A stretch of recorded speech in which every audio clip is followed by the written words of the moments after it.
Hey, another topic that's come to my mind. It's been going on for many years, actually. As a Hindu, I grew up a Hindu in India. My parents, my dad, my grandfather, they were all big. My dad was somewhat religious. I mean, not overly religious, but religious. My grandfather was a Guru Swami for Shabrimala in Kerala, so he was more into it, right?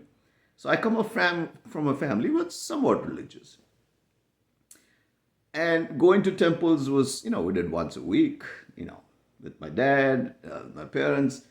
But now, I've been thinking about some of these things that's going on in India in the last 10, 15 years.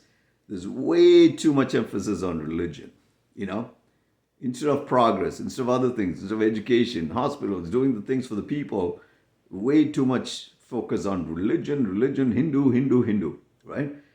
It started bothering me. It's been a while. And I recently saw a small article on how in the US, a good number of Gen Zs have stopped going to church.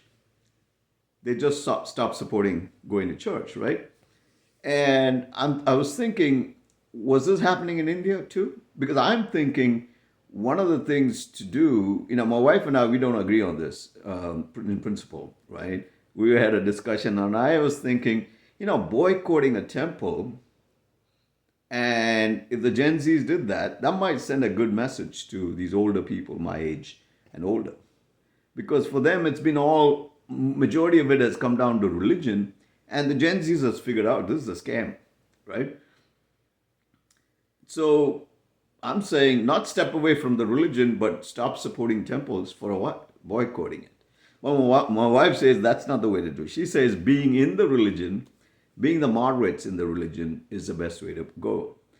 Look, either way is fine. I'm not saying step away from it.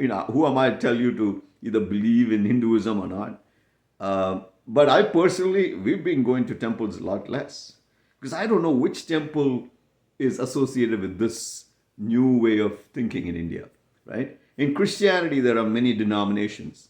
You have very conservative, among the Protestants and the Catholics.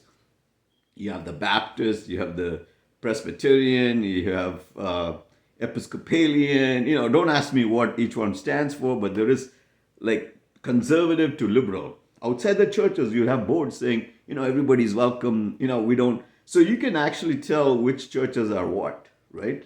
But in temples, we don't know.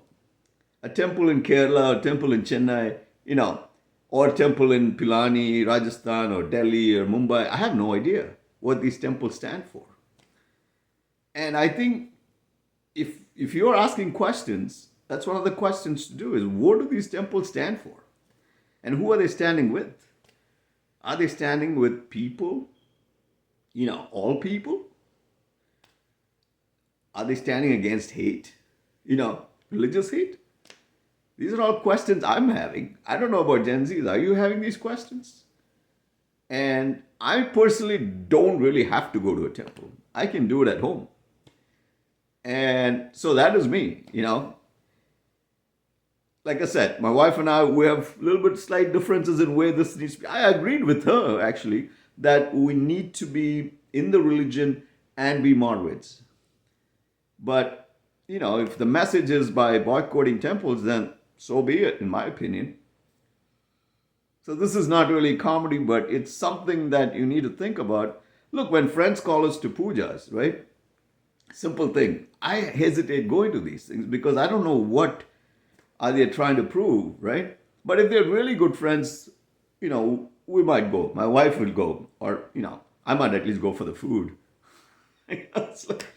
But this is a serious enough question for people to think about because the more you have been harping on Hindu Hindu in the last 10, 15 years, I know people have stepped away from it. At least I have. And so thank you for listening.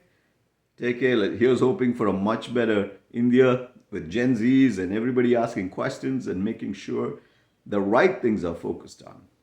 Take care, folks.